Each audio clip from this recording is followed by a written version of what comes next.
Kalau program itu segala sesuatunya berjalan normal, maka sebetulnya tidak perlu ada percepatan kan begitu. Berarti Tidak normal. tidak normal, diakui ya. Nah, terlepas faktor itu bisa karena efek pandemi dan juga bisa karena memang kemampuan dari penyelenggaraan pemerintahan. Sehingga TP2D ini ya diisi oleh profesional ya, independen, non ASN. Saya mungkin sebagai akademisi, Pak ART adalah praktisi. Di dalamnya juga ada lagi pengamat dan sebagainya lah. Jadi kalau lihat dari komposisi, maka kita itu tugasnya adalah bersuara ya, terus mendorong ya, mensupport gitu apa yang menjadi pemikiran dan buah karya ya, dari pimpinan daerah, bupati dan OPD-nya. Ketika itu ingin dieksekusi dan dalam eksekusi ada namanya bottleneck ya, hambatan-hambatan, tugas kita menguraikan dengan waktu yang sangat singkat. Jadi kalau saya lihat tim TP2D ini spektrumnya sangat luas ya, dengan berbagai latar belakang ya, dengan spektrum dekat dan tidak dekat gitu ya. Nah, jadi dari berbagai spektrum itu tidak seragam, banyak ragam. Mudah-mudahan menjadi penajaman ya, pengkoreksi perbaikan. Tinggal bagaimana kembali kepada usernya. Ya, Bupati sebagai usernya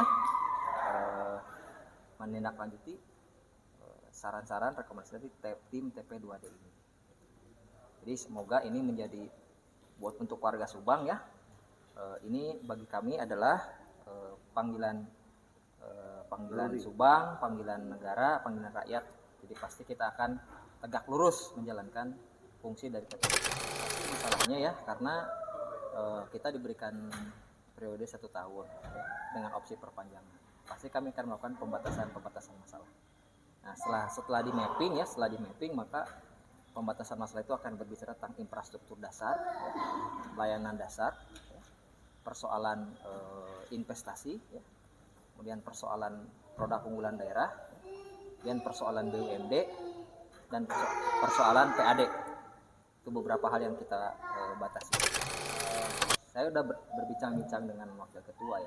Kita sepertinya kalau lihat dalam rentang waktu yang ada ya, itu 2-3 poin akan kita pertajam. Jadi benang merahnya.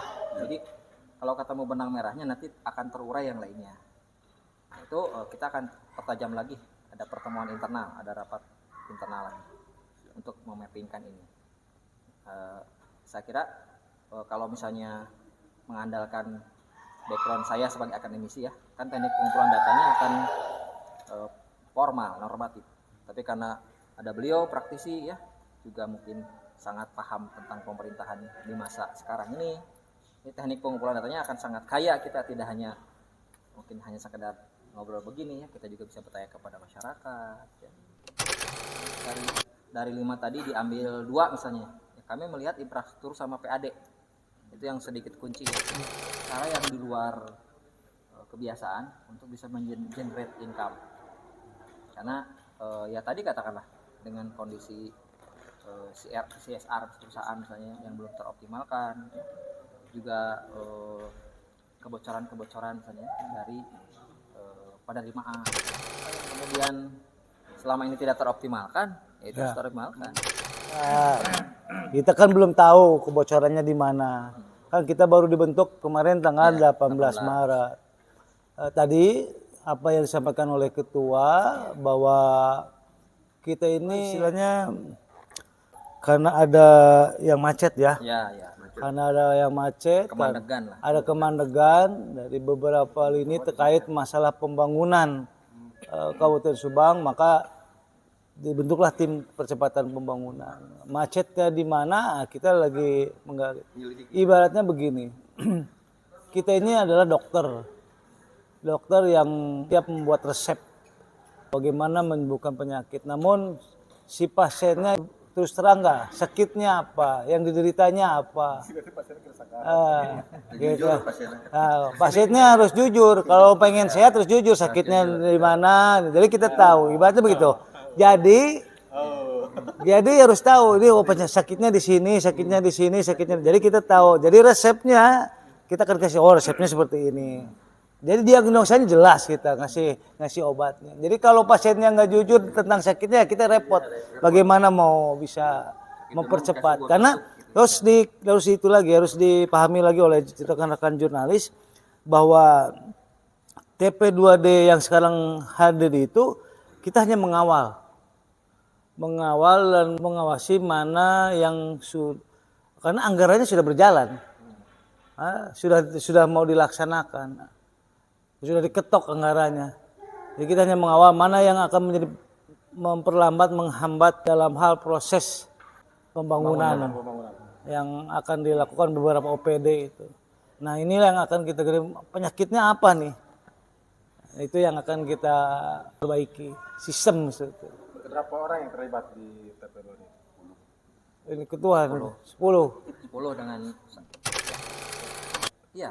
Ya sudah karena kan anggaran karena jujur saja saya yang membuat kajiannya perbubnya juga itu anggaran yang sudah dianggarkan dari tahun kemarin ketok tahun kemarin, maka sebetulnya ya terlambat, harusnya dari bulan Januari sudah, baru bulan ini baru ditetapkan ya di bulan Maret. Inilah perlunya legal standing gitu ya, atau kedudukan dari tim ini dengan adanya Perbub nomor 1 ya tahun 2022 tanggal 18 Maret itu menjelaskan posisi.